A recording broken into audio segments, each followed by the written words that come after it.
আসসালামু আলাইকুম রহমতুল্লাহি ওবরকাতুহু। সম্মানিত দর্শক, আওয়ামী লীগের একজন সাবেক মন্ত্রী ছিলেন, পরিকল্পনা মন্ত্রী জনাব মান্নান। তিনি সম্প্রতি গ্রেপ্তার হয়েছেন। সুনামগঞ্জের একটি আসন থেকে তিনি আওয়ামী লীগের এমপি হয়েছিলেন এবং লাস্টে যেটি আমি এবং ডামি যে নির্বাচন হলো সেই নির্বাচনে তিনি আওয়ামী লীগের মনোনয়ন পাননি এবং নির্বাচন করেননি। তো এই ভদ্রলোককে গ্রেপ্তার করা হয়েছে, হয়তো মামলা আছে, কিন্তু তাকে গ্রেপ্তার করে জেলখানায় প্রেরণ করা হয়েছে। তো তার গ্রেপ্তারের পর পরপর কয়েকটা ঘটনা ঘটেছে নজিরবিহীন, যেটি বাংলাদেশে কখনো ঘটেনি।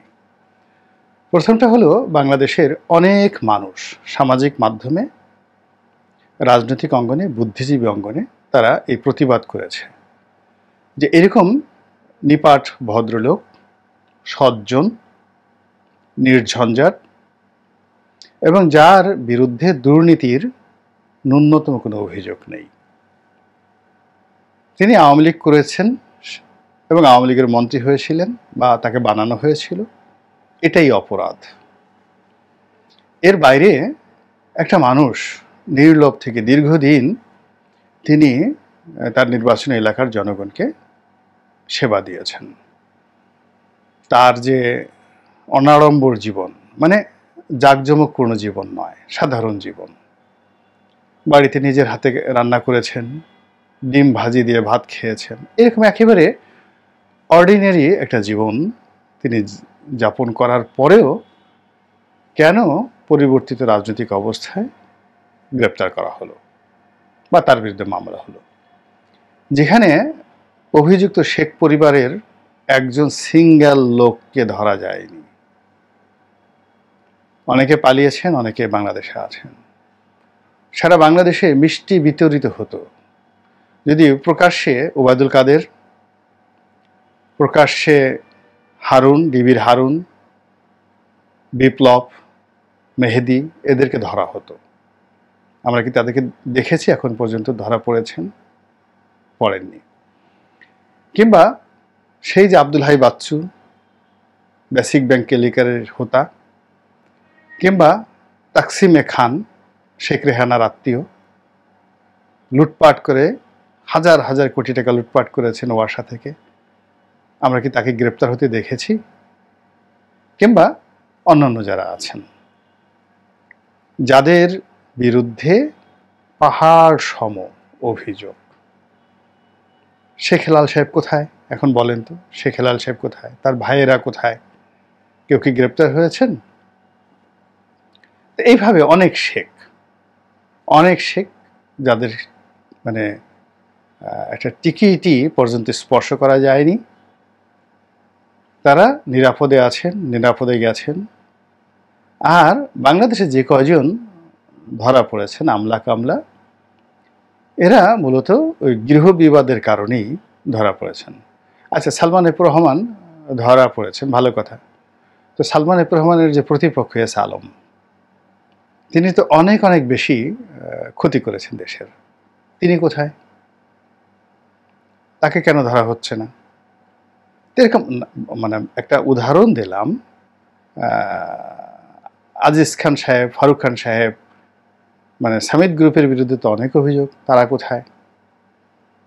ইউনাইটেড গ্রুপের বিরুদ্ধে অনেক অভিযোগ, তারা কোথায়?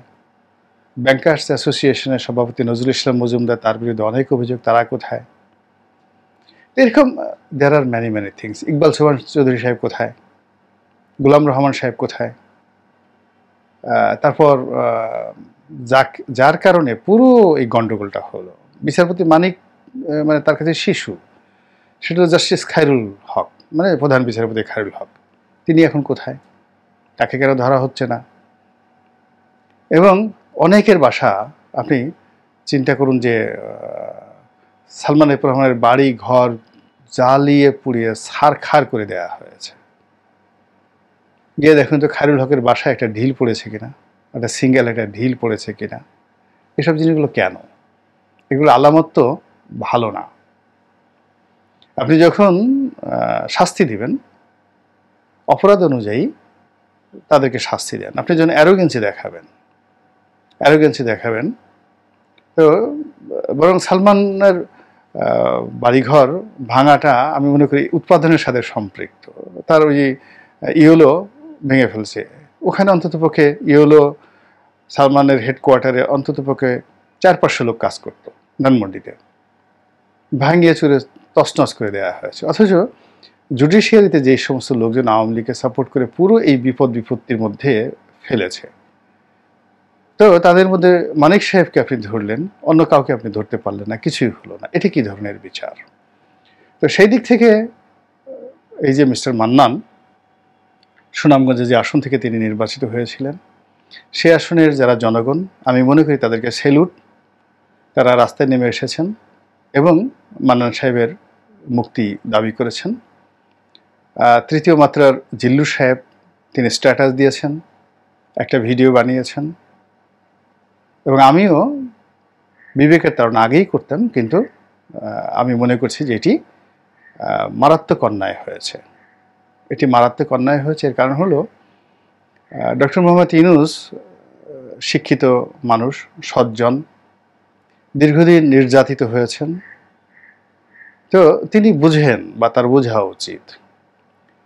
তো সেক্ষেত্রে মান্নান সাহেবের মতো মানুষ যেখানে কারাগারে গেল, সেখানে সেই চিহ্নিত সন্ত্রাসীগুলো, শীর্ষ সন্ত্রাসীগুলো, দাগি আসামিগুলো কারাগার ওপেন হয়ে গেল, একের পর এক বের হয়ে গেল। এখন তারা সমাজে কি করছে আমরা কিছু বুঝতে পারছি না। It's a blender. মানে এটা সরকারের জন্য ঝুঁকি, সরকার যদি করে থাকে তাও ঝুঁকি, না করে থাকে তাও ঝুঁকি। আমরা যারা জনগণ আছি আমাদের জন্য একটা বিরাট ঝুঁকি। যে সমাজে দুষ্টের দমন হবে না, শিষ্টের পালন হবে না, পাইকারিভাবে আওয়ামী লীগ জমানাতে সমস্ত পুলিশ কর্মকর্তাদেরকে ঢালাওভাবে বহিষ্কার করা হলো, চাকরিচ্যুত করা হলো। আচ্ছা, যাদেরকে চাকরিচ্যুত করা হলো তারা সবাই কি দুর্নীতিবাজ? সবাই কি মেহেদি? সবাই কি হারুন? যে কয়জনকে আপনারা চাকরিচ্যুত করেছেন, এডিশনাল আইজি পর্যায়ের লোক, এসপি পর্যায়ের লোক, যাদেরকে চাকরিচ্যুত করা হয়েছে সবাই কি তারা আওয়ামী লীগ করেছে, ছাত্রলীগ করেছে? এটা ঠিক আছে, কিন্তু তারা তো অত্যন্ত দক্ষ অফিসার অনেকে আছেন যাদেরকে বাদ দেওয়া হয়েছে। তাদের মধ্যে তাদের কারো বিরুদ্ধে নারী কেলেঙ্কারি নেই, আর্থিক কেলেঙ্কারি নেই। এমনকি তারা বিভিন্ন গুরুত্বপূর্ণ পদে যখন ছিলেন, রেঞ্জ ডিআইজি ছিলেন, বিভিন্ন জায়গাতে ছিলেন, তাদের কার বিরুদ্ধে অভিযোগ আছে বলেন তো? কেন এই লোকগুলোকে চাকরিচ্যুত করা হলো? এই জন্য আমি মনে করি যে এগুলো রিকনসিলিয়েশন করা উচিত। যদি একটা স্পিড ফিরিয়ে আনতে হয়, গতি ফিরিয়ে আনতে হয়, অ্যান্ড স্পিরিট যদি ফিরিয়ে আনতে হয় বা গতি সঞ্চার করতে হয়, একটা আদর্শিক জায়গাটাতে যদি ফিরে আসতে হয়, তাহলে এখানে ন্যায় বিচার করতে হবে। মিস্টার মান্নান সিভিল সার্ভিসের একজন কর্মকর্তা, তিনি জয়েন্ট সেক্রেটারি ছিলেন এবং রাজনীতি করার কারণে, মুক্তিযুদ্ধের সপক্ষ শক্তি হওয়ার কারণে বিএনপি জমানাতে তিনি বঞ্চিত হয়েছিলেন, এটা সত্য কথা। পরবর্তীতে তিনি আবার সচিব হিসেবে রিটায়ার্ড করেছেন এবং আওয়ামী লীগ তাকে মনোনয়ন দিয়ে এমপি বানিয়েছেন, মন্ত্রী বানিয়েছেন। সেই আমি আমার সহকর্মী হিসেবে তাকে দেখেছি, আমরা একসাথে টকশোতে গিয়েছি। অর্থাৎ আমি যখন আওয়ামী লীগে ছিলাম তখন তাকে সহযোগী হিসেবে দেখেছি, আমি বিএনপিতে এসেছি তাকে প্রতিযোগী হিসেবে দেখেছি, একসাথে টকশোতে গিয়েছি। এই মানুষগুলো নিপাট ভদ্রলোক, এবং এদের আপনি কোনো ত্রুটি নেই। সমাজে যদি এই সমস্ত লোকের প্রতি জুলুম হয়, অত্যাচার হয়, এবং আমরা যদি কথা না বলি আমাদের জবানের উপর গজব নাজিল হবে। এই বিষয়গুলো প্রতিবাদ করতে হবে, সমাজে যেই করুক না কেন এই জিনিসগুলো প্রতিবাদ করতে হবে। তো সেই দিক থেকে আমি মনে করি যে সরকারের যারা কর্তা ব্যক্তি আছেন অতি দ্রুত, অ্যাজ আর্লি অ্যাজ পসিবল, জনাব মান্নানের বিরুদ্ধে যে মামলা হয়েছে সেই মামলা প্রত্যাহার করাও ফরজ, অবশ্য কর্তব্য, এবং তাকে সসম্মানে বাইজ্জত এই কারাগার থেকে মুক্তি দিয়ে তাকে তার সম্মান ফিরিয়ে দেওয়ার ব্যবস্থা করা হোক। এবং এই ক্ষেত্রে জামাতের আমির যিনি আছেন তিনিও বিষয়টি দেখতে পারেন, বিকজ তিনি সিলেট অঞ্চলের মানুষ, তিনি খুব ভালো করেই মিস্টার মান্নানকে চিনেন। এখন এই যে মানুষের একটা বিপদের সময় ওনার যে এখন বয়স তাও প্রায় ৮০ বছরের কাছাকাছি। তো এই বয়সে একজন মানুষকে এইভাবে অন্যায় করুক, মানিক সাহেব অন্যায় করেছেন, অ্যারোগেন্সি দেখিয়েছেন, অনেক খারাপ কাজ করেছেন, তার প্রতি কোনো সহানুভূতি কারোর নেই। তারপরও তারাকে যেভাবে হেনস্থা করা হয়েছে অনেকে কিন্তু বলেছেন, কিন্তু মান্নান সাহেবের কী করেছে বলেন? তার প্রতি অভিযোগ কি? তিনি কি হত্যাকাণ্ড করেছেন? একই অবস্থায় আপনি দেখেন যে আওয়ামী লীগ যে ভুলগুলো করেছে, ময়লার গাড়ি পোড়ানোর মামলায় মির্জা ফখরুলকে গ্রেপ্তার, এম কে আনোয়ারকে ময়লার গাড়ি পোড়ানোর গ্রেপ্তার, মদুদ আহমেদকে গ্রেপ্তার, এই কাজগুলো করে দেখেন তাদের ভালো হয়নি। কিন্তু একইভাবে আওয়ামী লীগকে আপনি যারা অন্যায় করেছেন সবাইকে শাস্তি দেন, এমনকি ক্রস ফায়ারে দেন, এমনকি তাদেরকে শুলে চড়ান, এমনকি তাদেরকে গিলোটিন দিয়ে তাদেরকে বিচার করেন, তাদেরকে জীবন্ত কবর দেন, মানুষ খুশি হবে। কিন্তু এই কাজ করতে গিয়ে আওয়ামী লীগের একজন নিরীহ মানুষ, তার জন্য একটা পশমীয় স্পর্শ না লাগে, এটা রাষ্ট্রের এখন যারা পরিচালক তাদের জন্য এটি ফরজ, এবং এই দায়িত্ব তারা পালন করতে না পারলে তারা দুনিয়াতে অপদস্থ হবেন, তাদেরকেও শেখ হাসিনার পরিণতি বরণ করতে হবে, এবং কিয়ামতের দিনও তাদেরকে আল্লাহর দরবারের জন্য জবাবদিহি করতে হবে। আল্লাহ আমাদের সবাইকে হেদায়েত দান করুন, হেফাজত করুন। আসসালামু আলাইকুম ওয়া রাহমাতুল্লাহি ওয়া বারাকাতুহু।